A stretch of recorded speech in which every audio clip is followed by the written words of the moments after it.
Welcome to episode 209 of the Weir Auto Show. What's up, Derek? Mr. Michael Rao, is there anything new in your world? Well, I have good news for those JDM fans. I believe as of now, it is official. The R34 Nissan Skyline GTR is legal to import. So, are we going to start seeing it more often? Yes. I hope so bad. Oh, I think so. Yes, please. That'd be sweet. Please. I've only ever seen, one, ever. Yeah. 32s, you see. See 32s, 33s, no 34s. No. I really want to see more. That'd be sweet. Yes, but shall we get into the news? Sure. Okay, let's start with the McLaren. So, the successor to the Mclaren 720S is officially released. It is called the 750S. So, it's 30 more S's. 30 more S's. Okay. Mm-hmm. Yeah, so it is supposed to be a whole new model. It is the new McLaren 750S. With this being a new model, does it look like a new model? No. No. If I didn't tell you that this was the 750S, what would you have thought? I would have thought it was bodywork on a 720S. And not much bodywork at that. No. It's like a painted front bumper. It's a little bit of a bigger spoiler and a slightly different rear bumper and a center exit exhaust. Yeah, there's not... Well, okay. Let me give you the take here. This is the most aerodynamic way to make this car. McLaren loves aerodynamics. You don't have to iterate much. Once you nail it, you kind of nailed it. Yes, but in my eyes, it shouldn't be a whole new model. It looks ugly. Uglier than the last one. That's my take. Well, great news from Derek Schmidt. Yeah. Man, you are absolutely loving the 750S, aren't you? The 30 S's didn't do it well in the front fascia there. It needs more S's. Or less. One of the two. So, the 750S, the long-awaited successor to the 720S. McLaren says that around 30% of the 750S's parts are new or updated. So 70% is the same car? I'm just reading between those lines there. All about how you phrase that. That is the way that would be phrased, yes. Whoa. So, it's a 720S. But let's think about other cars, like the new Honda Civic that came out. How much do you think came from the old car? Almost none. Really? It looks completely different. Okay, but they said parts. Parts are not just exterior. Yes, but hold the phone. I will also say the new Civic isn't a different model. Okay, that's a good point. I don't know the number off the top of my head for the new Civic. I would bet you it's 80% are the same. Sure, the exterior got a refresh and some of the interior bits, but the mechanical bits are probably relatively the same. Very similar, yes. But, again, it's still a Civic. Yes. I feel like they should have just called this the McLaren 720 SI or SR or SL. The generation of Civic changed. This is the generation of McLaren for the 720. That line of McLaren is just getting another generation. Sure, they call it a new model, but car companies call models weird things all the time. I see where you're going with it, but again, to me, if they wouldn't have tried to tout this as the long-awaited successor to the 720S, I'd be fine with it. If it was a 720L or 720N or G, 720 good or something, I'd be perfectly fine with it. But the fact that everyone's been so eagerly awaiting the successor to the 720S, and it's been, oh my God, what's the new one gonna be? Oh, it's gonna be amazing. And then they go, ta-da! And it's the same car. 70% of a 720 was touches to the bodywork. Ta-da! Yeah. It's the car manufacturer way of doing things. I don't know. You get a little more horsepower out of the twin turbo V8, and that's because of some higher boost pressure and things like little touches like that. You get 30 more horsepower, hence the 750S. At least the naming convention correlated to some numbers. I'll give them that. Something like that. Except the funny thing is that you get 740 horsepower. No. So what does it correlate to? No, really, guys, really. It's like a roller coaster where you're ticking to the top. You're ticking, and then you get to the top, and it's just a plateau. Oh man! And you're just like, oh, okay. And here's your elevator to go back down. All right. Yeah. So there's that. You get 22 more pound-feet of torque. So you get 580 torques. It weighs a lot less than 720S. Oh. It weighs 66 pounds less. Man, this is a roller coaster. Oh, yeah. The coupe starts at $331,740, and the Spider version of it starts at $352,000 and change. Again, the 750S, pardon me. Okay, quickly, your take. Do you like the exterior or don't like it? Which one do you like more? The new one or the old one?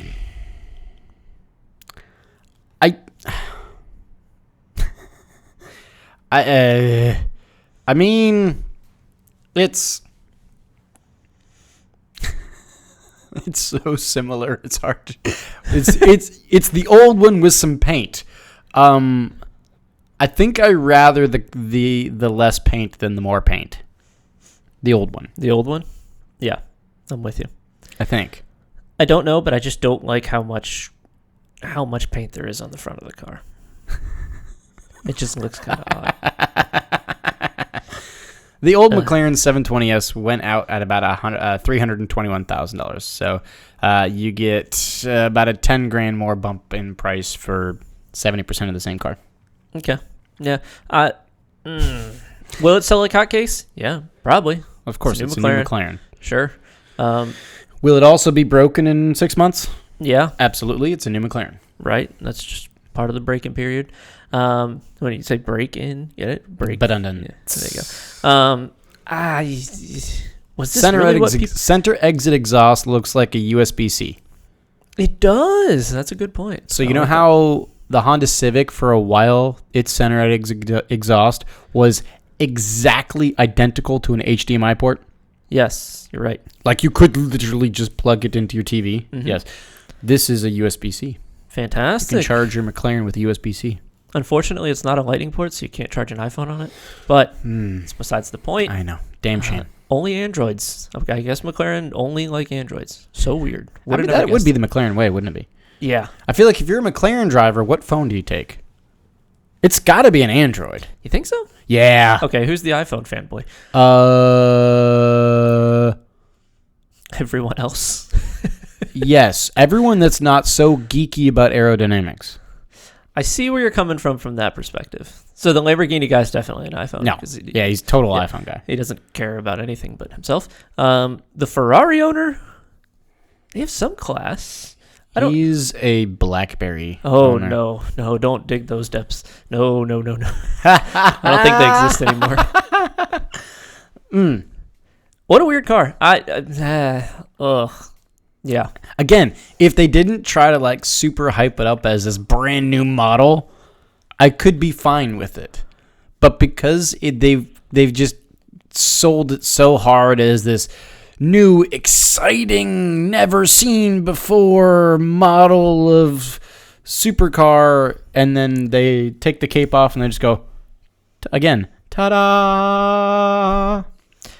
It's your 11th gen Civic for your McLaren. It is. It's just, yes. Yes. That's the new 750S. All right. Let's move on. Okay. We're going to move on to, I think, your new favorite car. Oh. So do you remember a while ago we talked about a Buick minivan that was for sale in China? It was the car of the year for me. It was the car of the year for you. Yes. Yeah. It was amazing, impeccable, unbelievable. Well, may I introduce you to the Lexus LM? All right. I am stoked.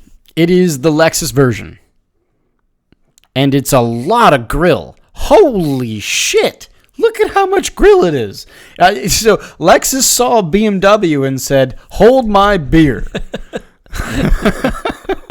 It's grill from the headlight to the floor, all the way across the front bumper. Yeah. There's a lot going on there. Whoa. It's very Japanese. It's a Lexus. Yes. Tell me more. Okay. It is, again, just magnificence on wheels. It is for the comfortable and the expensive and the high class. Oh, God. It is, you can option it for seating up to 7, but that's for your peasant family man. Ooh. For the real spec, you get the 4-seater package. Which is what we're looking at here? Uh-huh. Yes. You get lounge chairs in the back like that, which are those big, long, like, massage chairs and everything. And you get a 48-inch TV screen. Yes. Look at the thing. Look at it. You get a refrigerator, champagne cooler. Look at the thing. Oh, my God. This is the Buick that we talked about. It is the Lexus version of it, yes. Wow. And so there's a market out there, and manufacturers are finding the market that is the luxury minivan. They don't want the Bentleys. And it would be in Asia. Right. They're too big, expensive. You need a chauffeur. Mm-hmm. They want it to be somewhat economical, and they're always in Asia. And it's a magnificent vehicle.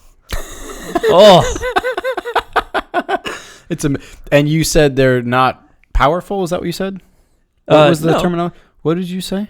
I don't know. Economical. That's what you said. Oh, yeah. No. This is very economical because this giant van is powered by, you have 2 types of hybrid options. You have a 2.5-liter 4-cylinder hybrid, which is not a lot. No. Or you have a 2.4-liter turbo 4-cylinder hybrid. Again, all of this van with only 4 cylinders. So you remove 0.1 of a liter and add a turbo. Mm-hmm. Okay, I'll take that. What a thing. I like that. What a thing. Do we have any other numbers on it? Such as? Do we have like horsepower or anything? No. I don't think it's really relevant. It completely is irrelevant. Okay. Horsepower is enough to get you from point A to point B. Your 0 to 60 will be slower than a Prius, but that's okay because the new Prius is kind of fast.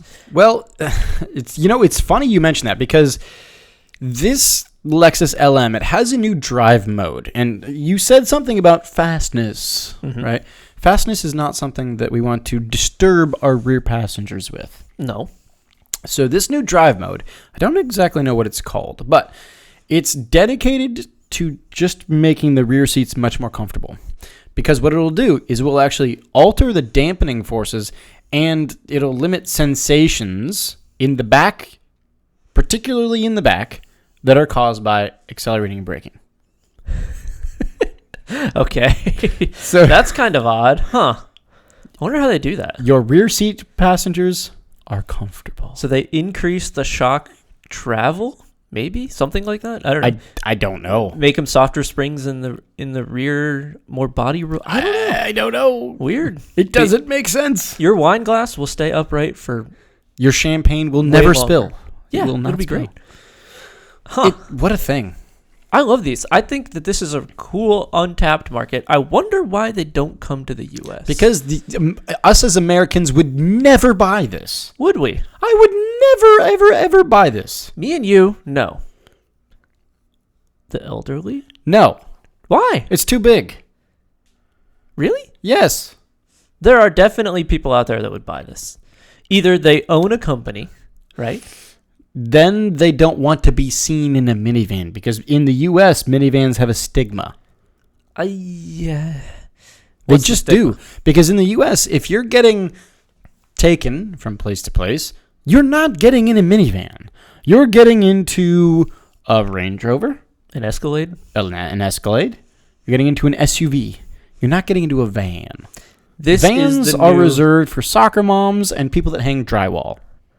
Okay, I see where you're going there. This is the new luxury SUV. It will take 10 years to get here, and it will catch on. I'm calling it now.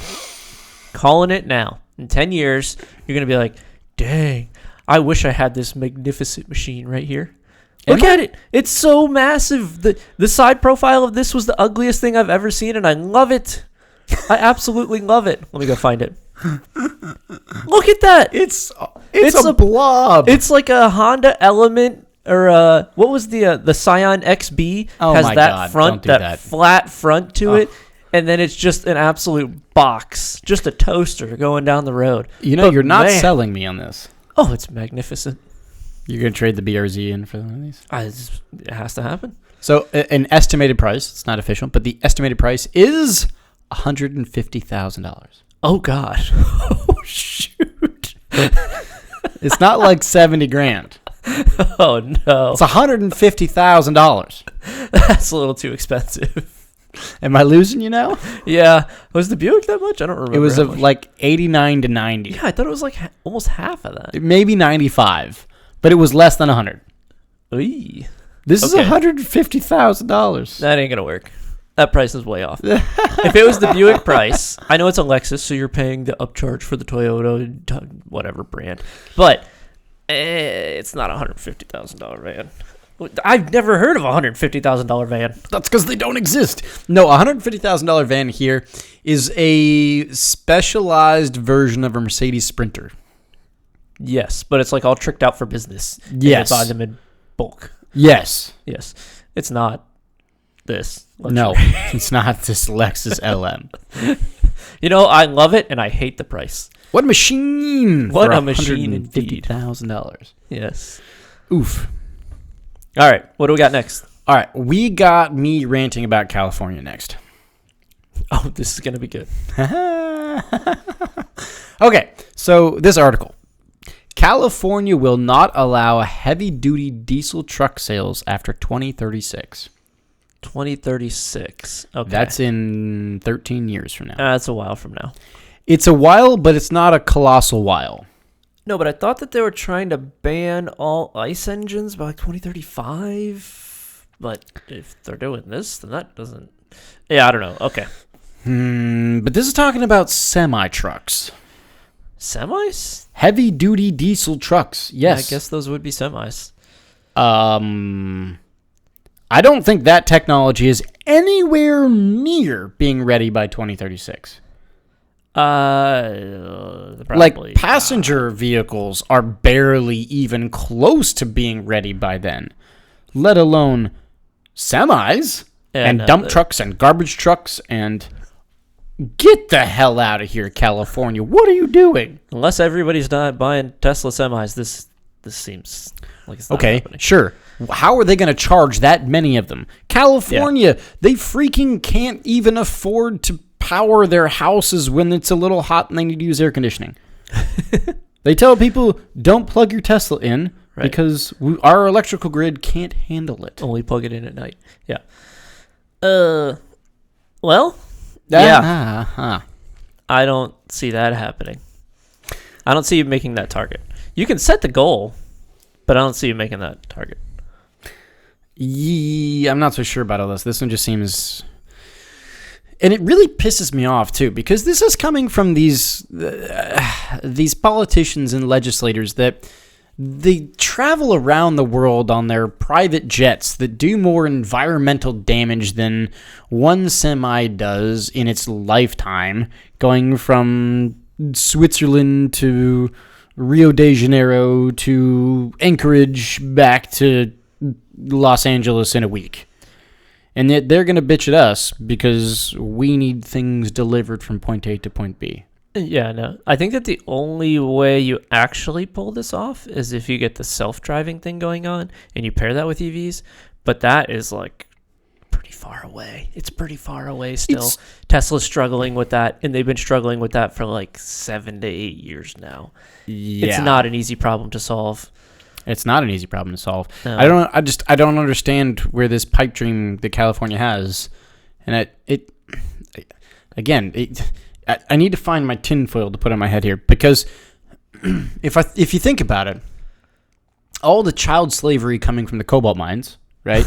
Okay, yeah. To then ship all the cobalt and the lithium and all that goes from the Congo to Norway to refine them, back to Japan to China to then back to the U.S. to assemble them into the Teslas. What? To be fair, some of the tech will change. The battery tech will change. The battery tech's changing relatively quick here soon. Solid-state batteries will become a thing. The charging will get better. The battery density will get better. They set a goal of 2036. If they can achieve it, I kind of doubt it. But it is a good thing to set your goal as ambitious because it pushes you forward. If that's your goal, their goal is clearly to try to move to EVs, full EVs. Call it whatever you want politically on any side. The goal that they want to achieve is set. If they do it, that's like a technical question, and we'll see if they can do it. I don't personally think they can pull that off, but we'll see. Realistically, I don't think it's possible. The flip side of this, I saw an article, I don't have it, which was that like Texas is doing the anti-EV thing. They've kind of been doing that for a while, and they're charging people that have EVs $200 a month or something like that. Like an anti-EV tax. It's so funny how the different regions of our the U.S. are just kind of so polarized on this. God bless Texas, I guess, right? Oh my God! But yeah, I don't understand. How does California think this is like? I don't understand why Gavin Newsom put this into effect. That this thing. What do you mean? It's Gavin Newsom. What? You need to say more. Fair. That explains it. You make a valid point, Mr. Derek Schmidt. So that's all the news I got for you. You got news for me? I do not. It's going to wrap us up then. Thanks so much for watching and listening, episode 209. If you're watching on YouTube, please leave a thumbs up on the video, drop a comment, and let us know what you think about this whole California diesel truck issue. I'd be curious to know your thoughts if you think it's even doable. I know ours. If you're listening on audio, send us those thoughts via social. Facebook is We Are Auto. Instagram is WeAreAuto_. YouTube is We Are Auto. And our website is weareauto.io, where you can catch some of your favorite past races. Thanks again. Catch you guys on the next one. Peace.